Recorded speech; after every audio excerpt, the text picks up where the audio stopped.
welcome back to the True to Yourself podcast. I'm Anantha Ripa Ajamera and happy to welcome you to this wonderful space where we explore the power of authentic living. I'm so happy to be joined today by a very special guest named Emma Mumford.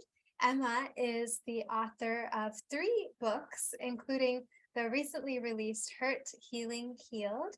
Emma is the UK's leading law of attraction expert.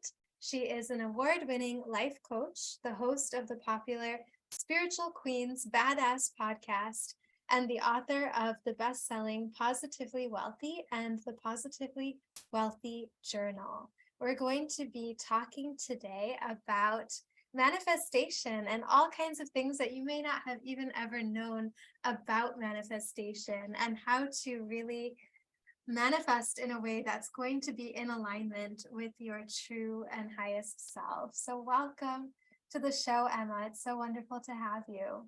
Thank you for having me, Ananta. I'm so excited to connect. So, well, obviously you came on my podcast, so I'm excited that we can talk about manifestation today as well.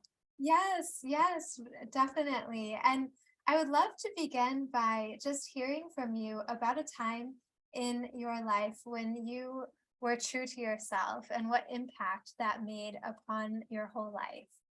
And I love that question because I think it challenges you so deeply to think back all over all of your experiences and think, gosh, like when was I really true to myself? And when I saw that question before you sent it, like the first thing that came into my head was actually 3 years ago, right before I started writing Hurt, Healing, Healed. I think before that, like I think I was definitely, I would say like always true to myself and like making those decisions. But I feel like that one pinnacle moment in my life was like, I feel the one moment where I was wholeheartedly true to myself and I knew what that meant as well at that point.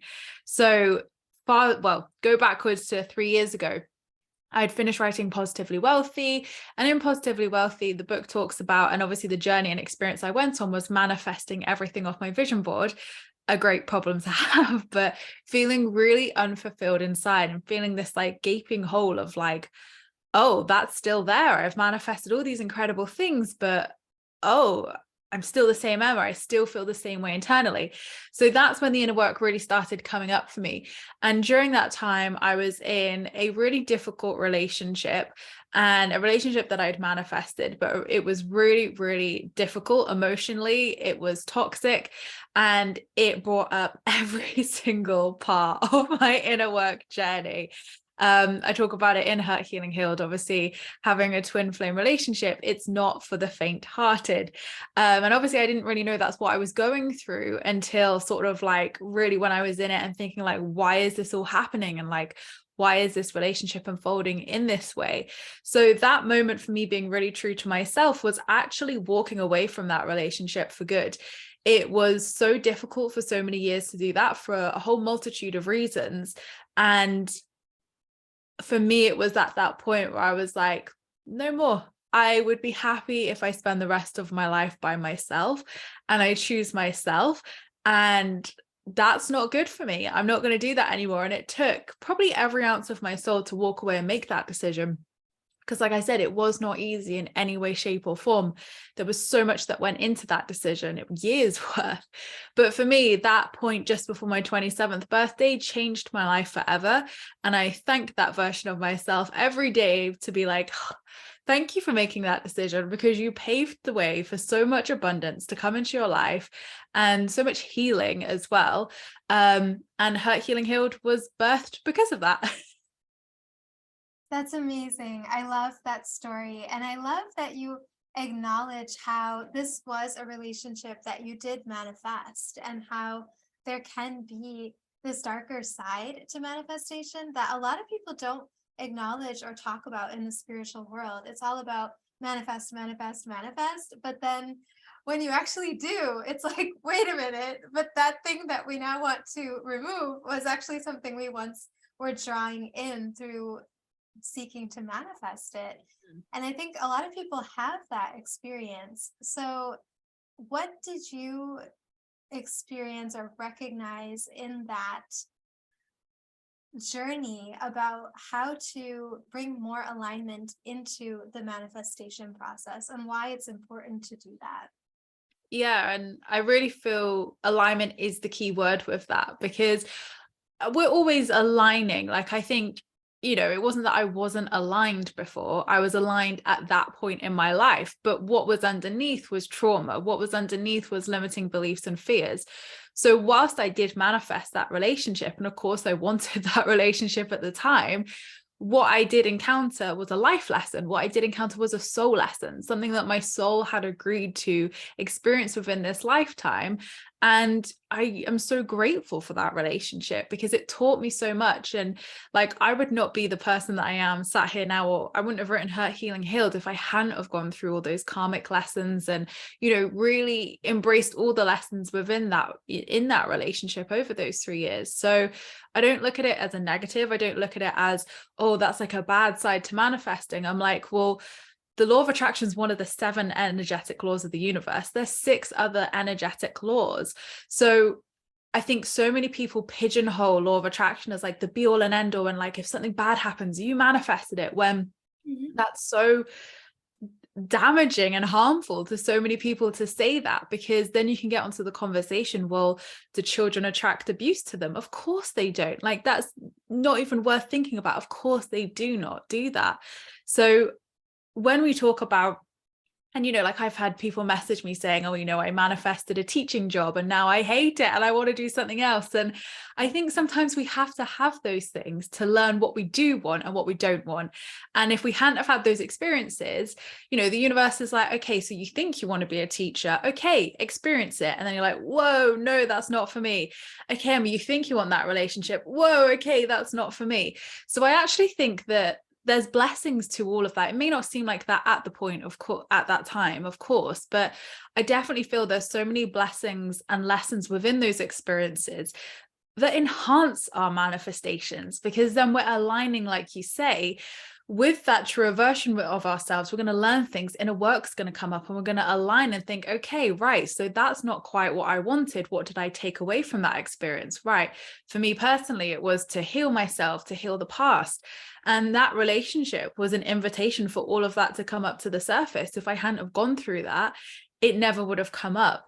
So I don't think there's a dark side to manifesting. I think it's a lack of understanding around the other energetic laws of the universe, which also contribute to our experiences and to our life, like the law of polarity, for example. We need the summer, we need the winter, we need the yin, the yang to create that equilibrium in the universe. So I always say, when you manifest something maybe that wasn't quite desired, or it was, and then you thought, actually, that's not for me, that's just the law of polarity working. That's just life happening, where you then are like, okay, I'm now getting closer to that alignment. I'm getting closer to that aligned desire that is for me. And there's been so many instances over the years where I've like thought something was for me, or I was like, oh my God, it has to be that way. And the universe has helped me dodge so many bullets. And thank God, the universe has our back. The universe does protect us with divine redirection. So I think it's looking outside the box and knowing that we are always creating our realities. We are always the authors of our life, but actually there's other, energies at play here. The universe is also guiding us along a path to experience things within this lifetime. That's so interesting also to hear you talk about the 7 energetic laws of the universe. And you talked a little bit about the law of attraction as one of them, the law of polarity. What are the other 5, just out of curiosity? So I don't actually teach these, so I'm not the full-on okay. I think now you're testing my memory and answer. It's law of gender is another one. Oh gosh, I've got a whole video on my YouTube on all 7. Again, it's not something I teach regularly, so it's not my forte. But I always just say to people, because obviously the law of attraction is like my forte and what I teach, which is the law of vibration. So it's actually called the law of vibration, the law of attraction, in those 7 energetic laws. The law of polarity is one that I work with hugely. The law of cause and effect, there's another one. So again, the energy we're putting out, that there's going to be an effect to that. So I like to say the law of cause and effects, a bit like karma, really, of like what you put out is gonna, you're going to receive more of that. So they're really interesting to look into, and I have got a YouTube video where I go into depth of all of them. But it's interesting when you look at all 7, you can then be like, right, well, actually that makes a lot of sense of my experiences and how life actually kind of works, and how the law of attraction isn't the be all and end all, but it's actually this incredible tool that you can use alongside all these other things and tools, etc., to really, enhance your life and understand, okay, this is why something happens, but how can I use that to my advantage? How can I turn that, whatever it is, into an opportunity to learn, to grow, to love, whatever it is? That's beautiful. Yeah. Yeah. It definitely sparked my curiosity now to go check out what those other ones are, because I have to refresh my memory now. yeah, I mean, I work a lot with, I guess, the law of and effect, because it is the law of karma. So that's a very, very important one that I'm constantly attuned to. And it's just interesting to see how different concepts are presented in different words, because certain things click at certain times with certain people, So I'm guessing it'll be probably nothing new, but very interesting to see what those are, and how we need to look at all of these factors in order to understand even the law of attraction, or the law of vibration, as you said, which is that when we are vibrating at a certain frequency, we also bring in things that are at that same kind of frequency, which is not a static place on the journey, but rather just where we're traveling at a particular time that we're on the journey. So that's really, really interesting.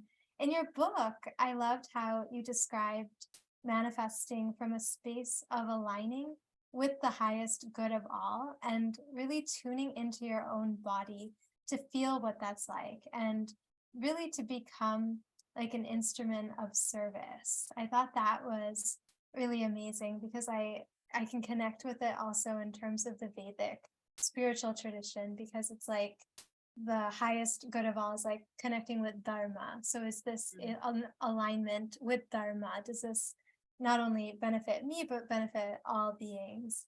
And that's when we know that this is going to be a flow situation, and this is going to be something in alignment. I liked how you brought the feeling in your body also into it, though. And I was wondering if you could describe what that process of checking in with yourself and your body especially is like for assessing alignment. Yeah, and I think it's come from experience once again, because for so long throughout my manifesting journey, and I know so many others as well, manifestation can stress people out. It can actually be stressful to your nervous system when people are controlling, when people are in that state of attachment, and they're like, but this needs to happen, I have to have this. That's going to create so much stress within your body. And over the years, I've really come to realize that if I'm trying to manifest something, or if I'm, going along a process and I'm taking my inspired action towards that desire, and it's stressing me out, it's stressing my adrenals, it's stressing my nervous system, it's not for me. And I take that step back, and I get into that embodiment of like, right, ground back in, get back in your body, realign with what's at the essence and at the core of this, which is I'm not in control, and my Virgo self loves to control. So it's that reminder for me and for all of us that yes, we are the creators of our life, if it's for the highest good, right? And that actually manifestation is a co-creation process, and we have to meet the universe halfway. We're not going 90, 100% of the way, we're going 50% of the way. So really that embodiment is so, so important, because when you're manifesting from an aligned space where you're grounded, you're regulated, and it feels good to your nervous system, you will align so much quicker with your desires. Because again, even from like a really simple perspective, you're going to be feeling probably more happier, you're going to be feeling more ease, you're probably going to be enjoying that process a lot more. And all of those emotions, like attracts like, is going to attract that situation into your life, because you're putting that energy out there. So by the law of attraction, you're going to attract those feelings and more of those feelings back. So that's why I feel alignment and that embodiment is really, really important, because with, with manifestation, with spirituality work, it's very much sort of like up there, spiritual, cosmic, right? Yeah. And actually there's like 3 aspects to it, of mind, body, spirit, as we know. So actually we need to manifest with mind, body, spirit. So being spiritual and being up there is fantastic, but also you can manifest with Mama Earth, you can manifest with grounding, you can manifest with nature, you can manifest with your body, with your mind, etc. So really, and that's why I put in Hurt, Healing, Healed, like healing is mind, body, spirit, but also manifesting is mind, body, spirit as well, because we need to embody all 3 to really bring it into our body, which is our reality, right? So if your manifestation is stressing you out, it's not your manifestation. You got to let go of the control, let go of the reins as such, and hand it back to the universe and be like, right, how can I realign myself here and now? How can I bring myself back into my body, regulate myself, relax, ground back in, and then see what happens? And I always find when you do that, the answers come. When you do that, when you're like, right, it's too much now to hold on, so I'm just going to let it all go. That's when the miracles can come in, because the space is created and you're then back in alignment with your true self, where you're not trying to force, you're not trying to push, you're not trying to create any of that energy. You're like, right, clearly what I'm doing is not working. So I'm going to let this go and allow the universe to show me what the way forward is. So if anybody's listening and they're feeling like, I've tried everything, like this is just so stressful, it doesn't need to be. Manifesting can be easy. It should be easy. It should feel good to the nervous system. And I've always found like the most powerful manifestations in my life have felt so calming, have felt so grounded. It's not been stressful. It's not been like, and I'm learning all about this process right now with actually buying my first home. It's felt so stressful to my nervous system because I've never done this before. And I'm like, no, this is not it. This is not the vibe. This is not going to help me to really fall in love with a house if I'm sat here stressing and feeling so like a nervous wreck over the mortgage process, for example. So for me, it's been that moment of, okay, let it go, realign. And when we do that, the opportunities come in where you're not having to force and control anymore. Actually, the spiritual solutions and guidance can come in then. That's amazing. I love that. I think that's really, really beautiful. And can you speak a little bit more to this necessity for practicing detachment and surrendering in order to become the most powerful manifesting magnets, as you say in your book? Yeah, and probably the biggest life lesson I've gone through, if I'm honest, in my manifesting journey. And it's something that just isn't spoken about enough in manifesting. Like I never read this in The Secret. I never read this, like the old school law of attraction text. So Yeah. I'd never let go a day of my life. I don't know about you, Ananta, but didn't even know what that meant.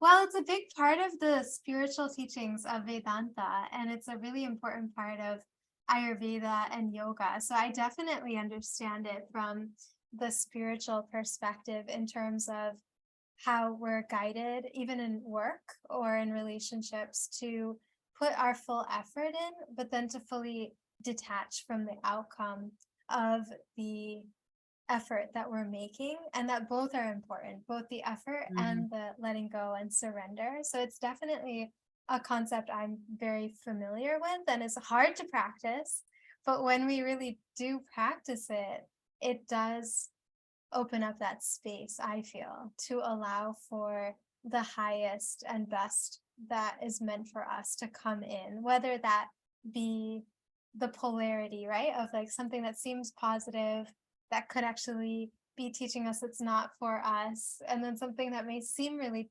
difficult that ends up then being a great blessing in disguise. But I think by having that perspective, which is something I've had to really train myself in, it's not that it comes naturally to us to do it. We have to actually work hard to develop it. So I greatly appreciate the benefit and importance of it. And I agree with you. I've never ever heard anyone else in the manifesting spiritual universe that's not kind of informed by the Vedic spiritual tradition talk about this, which is why I really resonated with what you said, because I think a lot of what you share is actually very much rooted in the Vedic spiritual tradition, which is unusual to find because I do see that a lot of times it's more of a commercialized view Yeah. on manifesting, which is all about like get what you want, which is just what our world teaches us, right? Like get what you want and get it quickly too, right? Like don't wait in line, don't have to um have any patience, but you just press a button and you get what you want. That whole kind of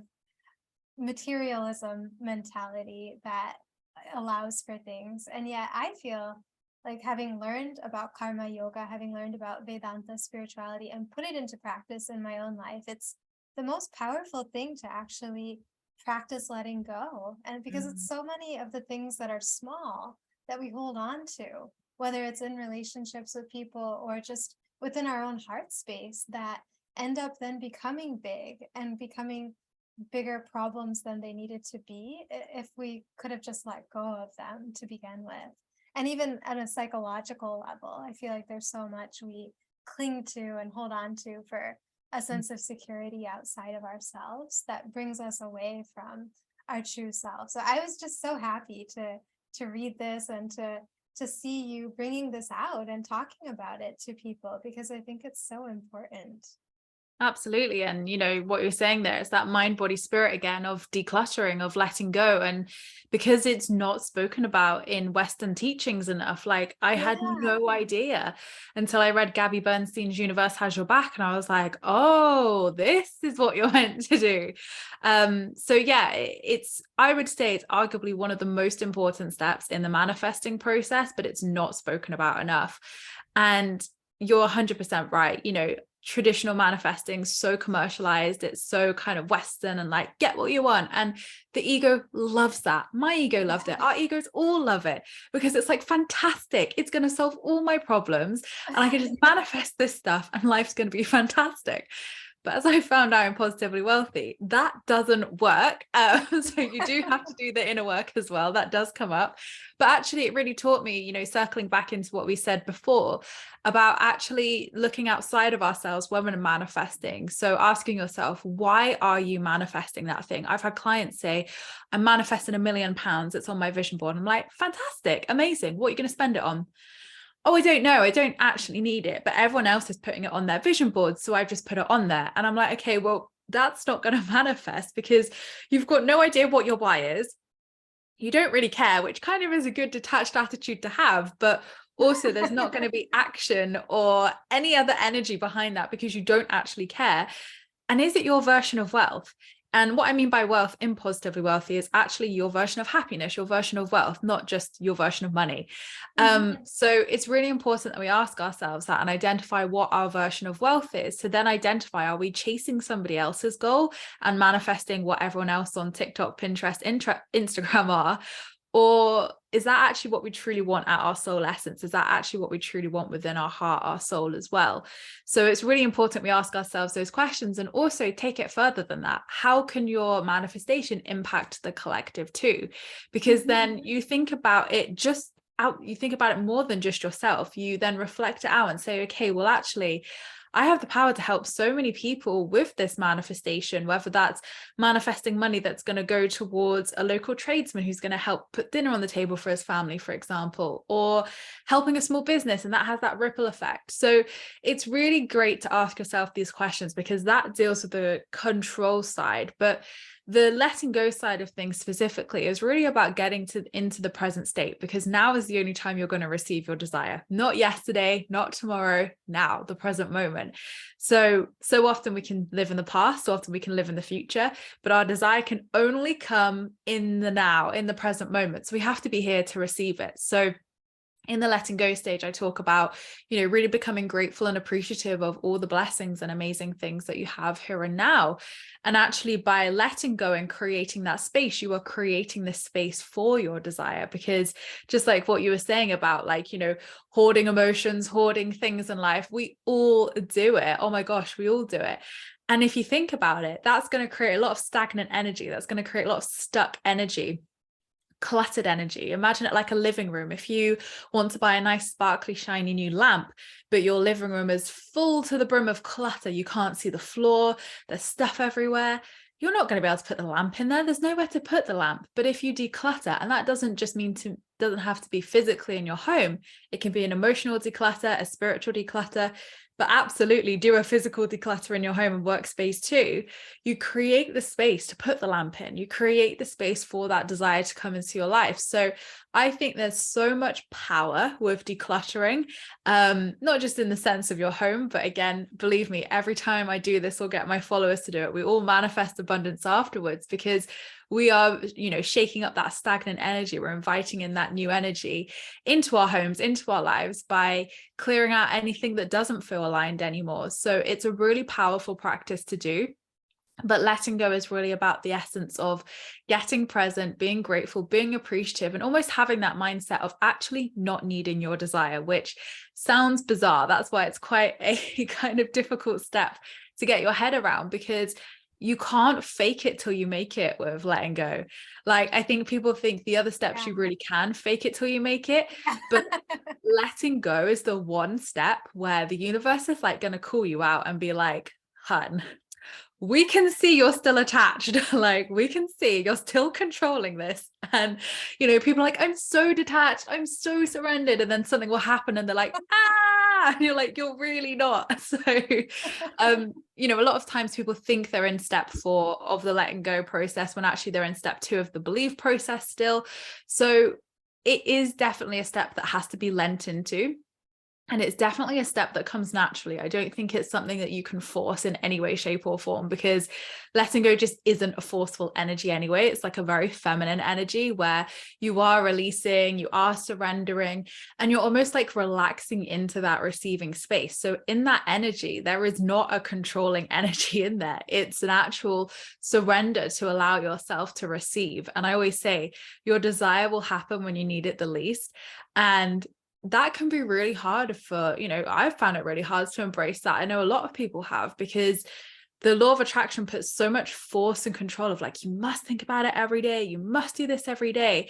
So a lot of people stay in that asking stage, ask, and they don't actually move down the other stages of manifestation or even into that letting go stage, because I just feel that there's a lot of misinformation and a lot of control out there, when actually manifestation is a co-creation process. And actually, as you were saying, surrendering to that highest good, surrendering to the higher power as such, is so powerful, because we think we know what's best for us. And believe me, I definitely don't always know what's best for me. We're all here to learn, right? And and I think sometimes people think as well that letting go is giving up, or it's saying, oh, I don't deserve what I want or whatever. And it's not that at all. It's simply saying, I'm okay if it happens, or I'm okay if it doesn't.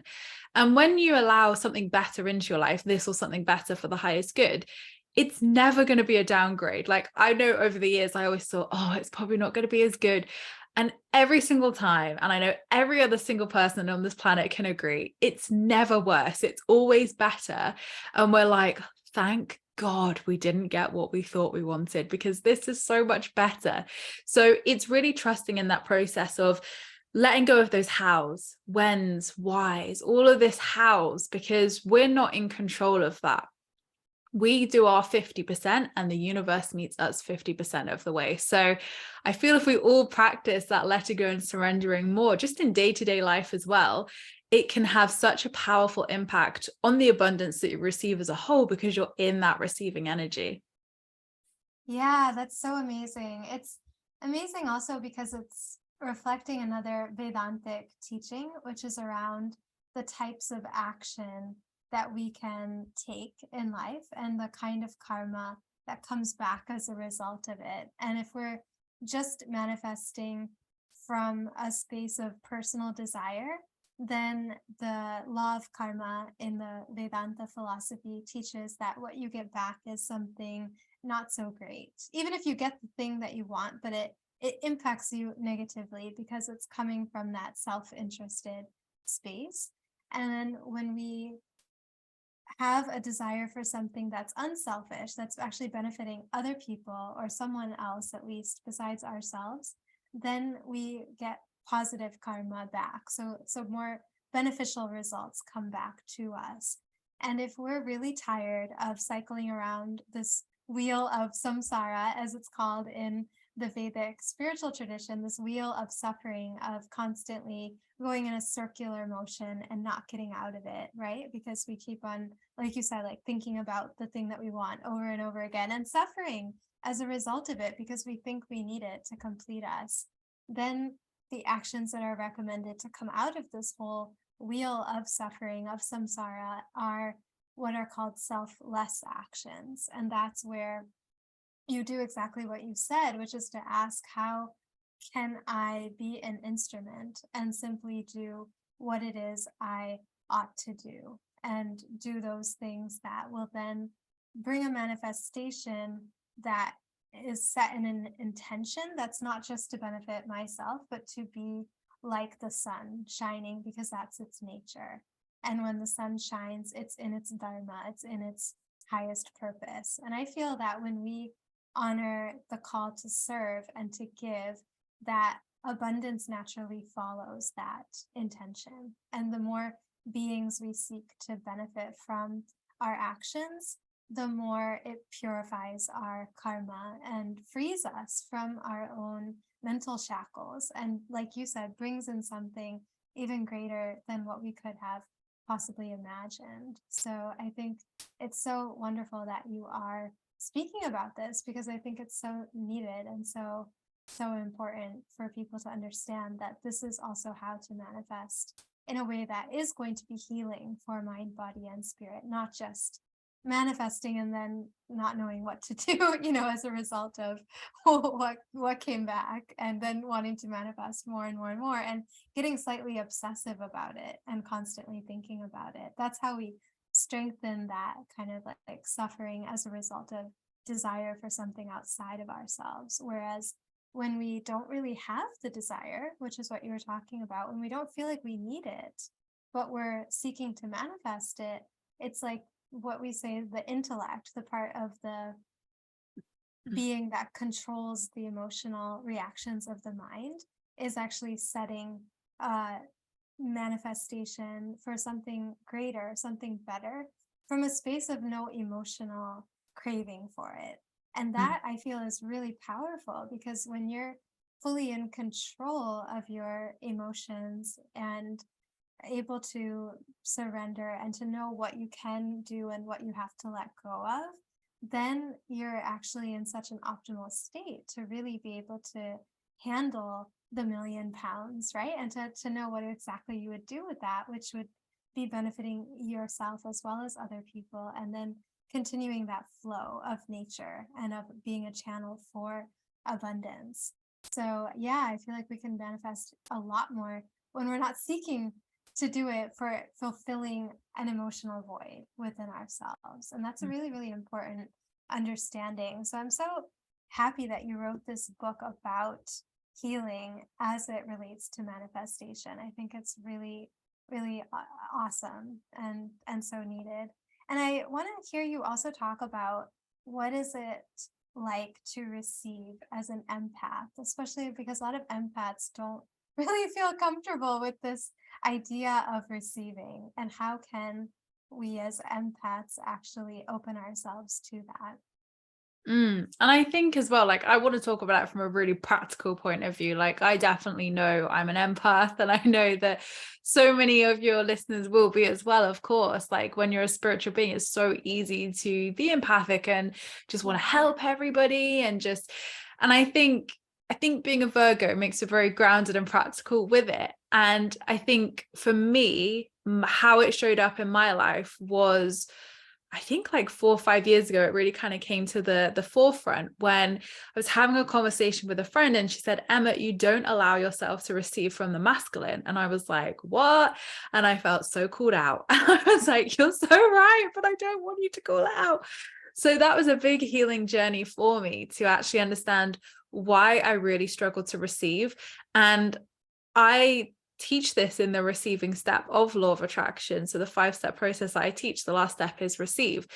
And I say to people, well, actually, receiving is not just, woohoo, it's here, fantastic, celebrate, express your gratitude. Yes, that is the second part of the step.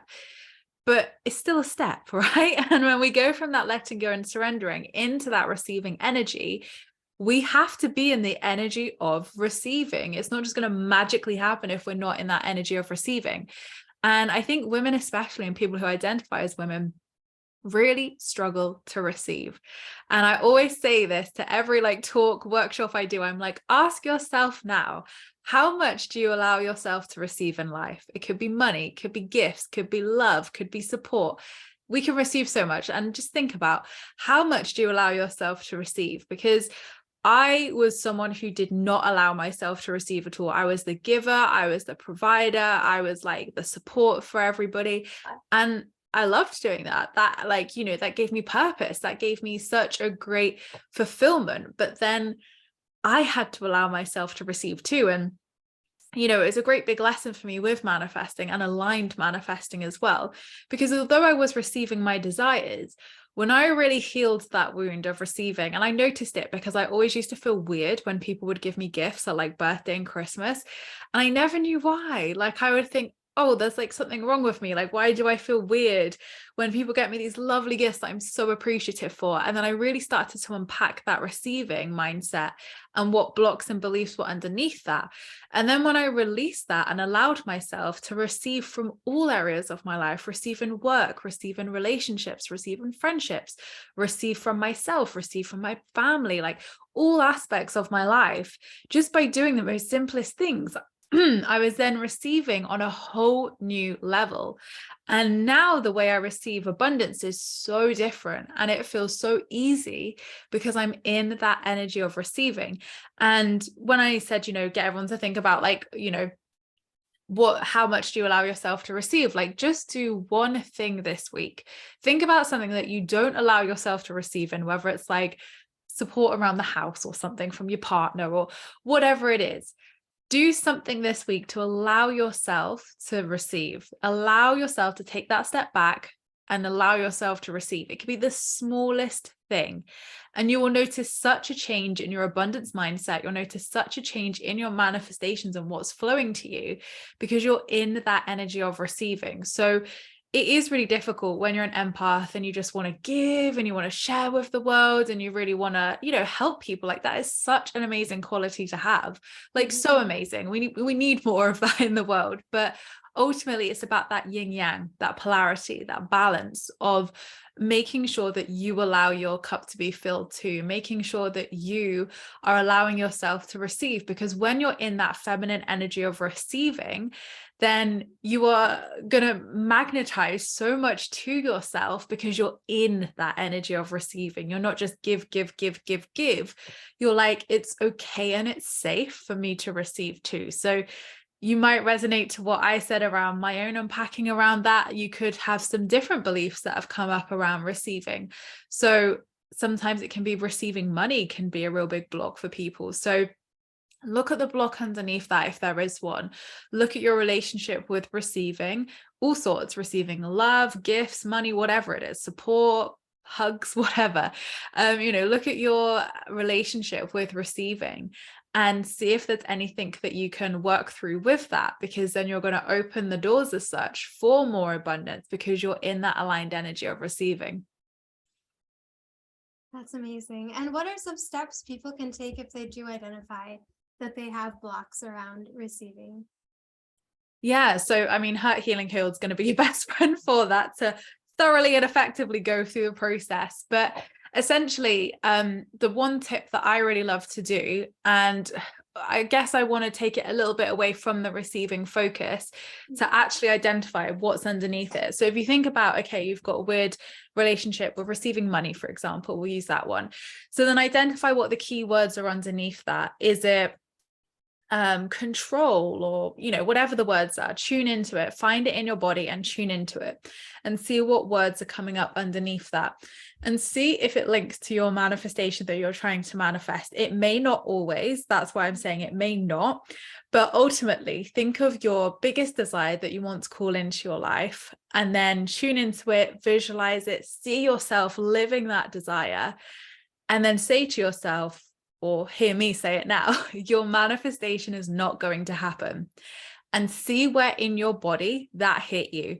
And don't worry, your manifestation is going to happen. Don't worry, it is. But it's a great tool to identify where the blockage is, where that limiting belief or fear or block is. And once you identify if it's in your heart chakra, if it's in your solar plexus, wherever, the chakra system can be a great system to work with to identify where in your body it is. Sometimes you can have them in like your knees and stuff and, random places, and that's fine too. Tune into that area, tune into those words and emotions and feelings that are coming up. And then you can really start to work with that and then say, okay, what memories are coming up around this when I tune into those key words? What ages are coming up as well? There's a whole set of processes in the book to lovingly guide you through all of this and release it. So there are some great tools in that to help and guide you with this, but it's a great place to start to identify what is underneath that, but also how that's impacting your manifestations too. That's amazing. Yeah. Yeah. I'll have to go back through the book and revisit that, because I think it's really powerful how you have laid this process out. And I think that's an amazing exercise also to see where in the body, chakra wise, this is impacting, and how to be able to then release it by understanding it first, and going there from there with it. So yeah, that's amazing. And how would you say the power of intuition factors into the process of healing as well as manifestation? Yeah. And I think lots of people want to develop their intuition. They're like, I sense stuff before it happens. And those things are really exciting. But what I find is, and what me and my good friend George have had a good conversation about over the years, is intuition versus trauma. And how, over the years, we've all experienced it. Like, I can only speak from my experience, but like I would feel things and I'll be like, oh my God, that's like so meant for me. And then it wasn't. And then I'm like, well, what the hell was that then? Like, what the hell was I sensing? So yes, definitely that can feel frustrating. And I think that's why people then question their intuition or question those gut feelings and nigglings. But Mm-hmm. again, that's where I really want to say about the nervous system again, because in those examples I was giving, yes, I thought my intuition was showing me that stuff, but my nervous system was telling me a very different story, right? So our nervous system and our body is our intuition too. So that's why the embodiment of your manifestations and bringing it into the body is so important, and regulation, because that is all linked to our intuition as well. I believe our intuition is that all-knowing, calm energy. It's not going to stress you out. It's not going to like fill you with nerves and fill you with fear. Like, that's not intuition. And I've spoken about this before, where, our fears, our limiting beliefs, our traumas can cloud that intuition. So we know it's intuition, but ultimately, those experiences are clouding that, where we think that's intuition. But actually, does that answer stress you out? Does that answer make you feel fearful? Because then that's not intuition. So I always see intuition with manifestation as like, it's great, but don't hold it to ransom. Like, with manifestation, it shouldn't be about that control. Like, it doesn't matter at the end of the day. If you sense something fantastic, like, use that as guidance, use that as a loving tool, but don't hold the universe to ransom with it. Like, life is so complex, and we are never going to understand every complexity of the universe. Like, what would be the point of us being here if we already knew it all, right? Yeah. So I think our intuition guides us to where we are in our life, and we can use it absolutely to help us make decisions, to help lovingly guide us. There are so many benefits to working with your intuition. But I think when it comes to manifestation and when it comes to healing, your intuition will become so much more grounded and so much more potent and clear for you when you clear those inner blocks, that healing and that resistance, because that's part of the inner child, inner critic, ego, that will be that kind of intuition that's screaming at you and, stressing you out and making you feel like, I swear this is meant for me. But you're like a nervous wreck. Like, that's definitely not intuition. So I think use intuition. Like, I love it. I love working with my intuition, but I've definitely found that it's grown, and my relationship with my intuition has become so much stronger and so much more grounded since aligning and since clearing any resistance to that intuition. Yeah, I feel like I've had a similar experience, and I feel like there's more clarity and peace. And you know it's working when you feel at peace with it and it's not stressing you out. I think that's a really good barometer. Is my intuition stressing me out right now? Because if it is, then it may be something covering that clarity and that needs to be addressed and that is needing to be cleared out. So yeah, I think that's so important. Um, you also talked about the importance of having a daily routine. And in Ayurveda, we're all about our daily and seasonal routines as a way to really live in alignment with the rhythms of nature and be in harmony with the seasons and with the flow of the day so that we can really be one with nature and have the most peaceful and healthiest existence possible. Could you talk a little bit about the importance of a daily routine for the process of manifestation?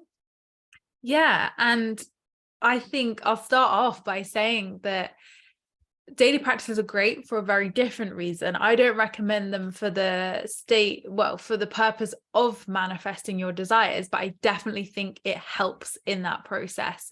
Mhm. So again, as I was saying earlier, like people can get very stuck in that ask stage of like affirmations, meditations, subliminals, like journaling, scripting.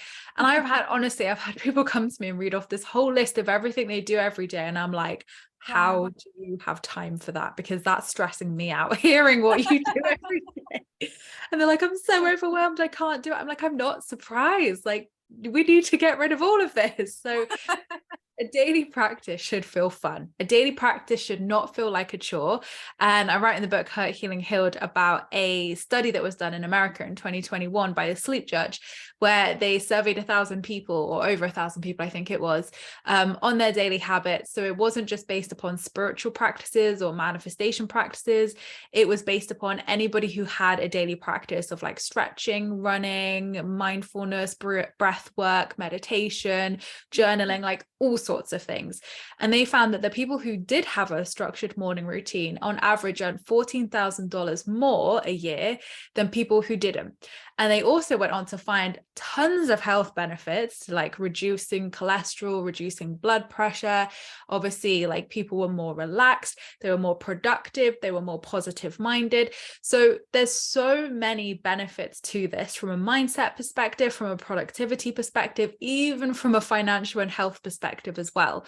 So those are like the scientific benefits as such, but how that impacts manifestation is you're raising your vibration with that. So you're starting off your day with some loving, enjoyable practices, whatever they may be, whether it's affirmations, scripting, meditation, stretching, whatever, whether it's manifestation related or not, you're going to set yourself up for success that day. You're going to go into your day feeling, inspired and motivated and feeling ready for the day, which creates that container of positive energy. So then you go throughout your day experiencing positive things because like attracts like. And then by, the time you get to the evening, stuff happens, life happens. You may not feel as sparkly as you did in the morning when you did your morning practice.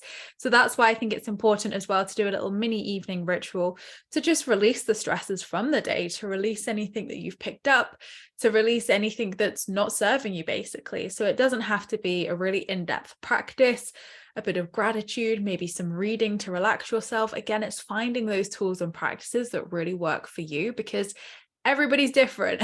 8 billion people are not going to like all the same practices. So it's finding something that really works for you.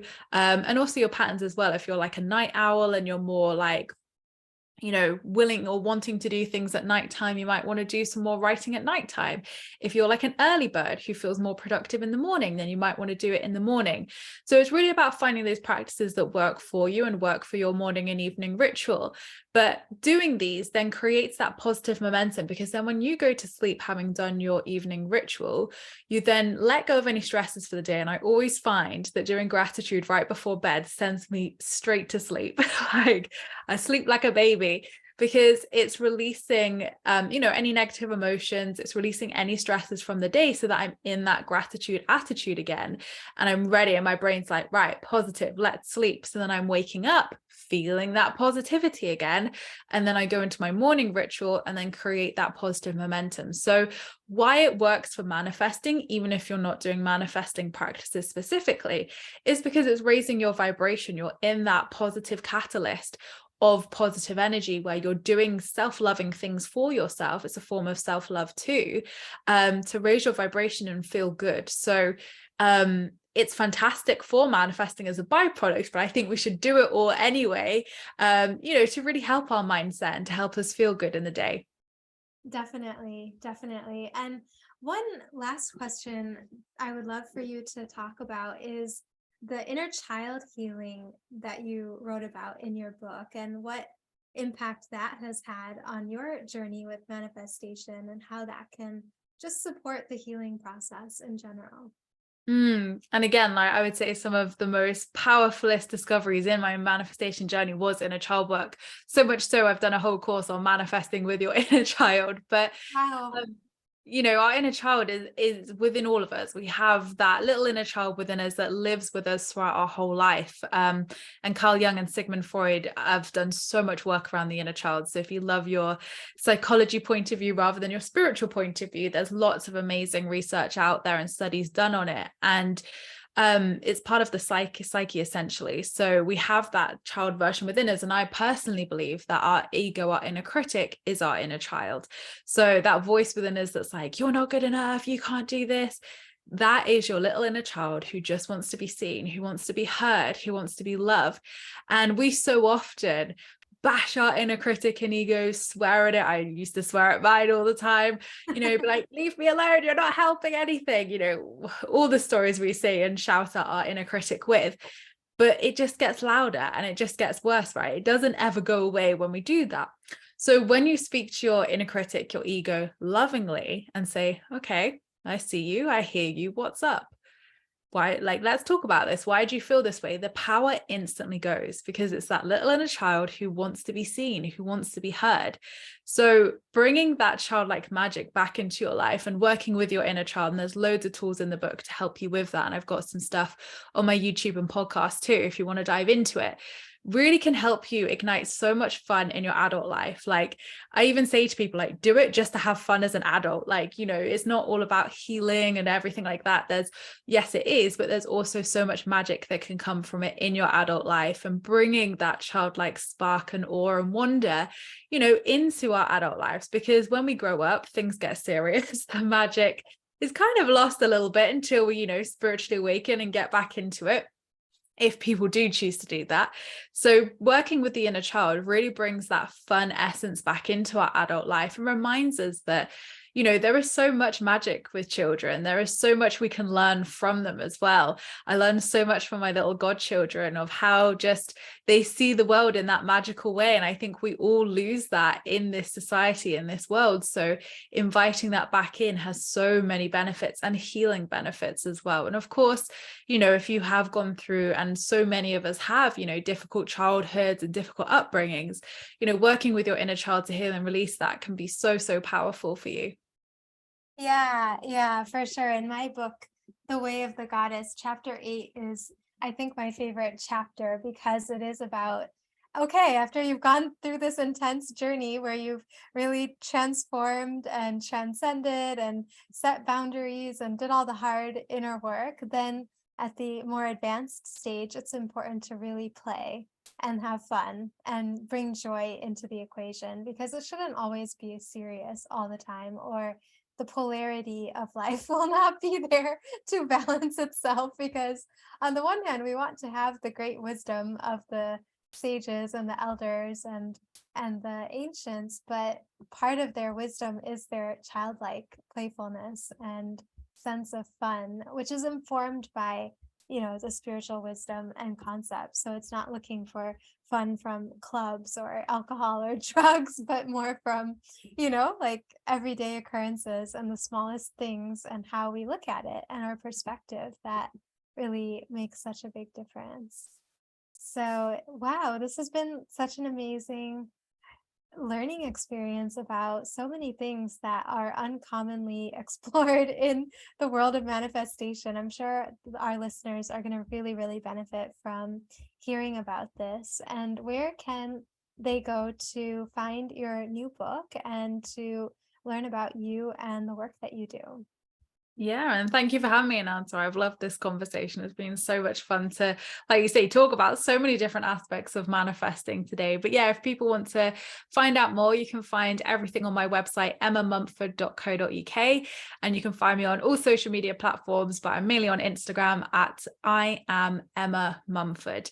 And Hurt Healing Healed's out now from anywhere that sells books worldwide in audiobook, paperback, and ebook. Same with all my books. So yeah, they're a great place to start, and lots of fun as well. There's lots of manifesting techniques and fun in there. Amazing. I love the worksheets also. I think you've made it really practical for people to actually write and reflect and do the inner work. So thank you so much for sharing and for being on the show with us. Thank you so much for having me.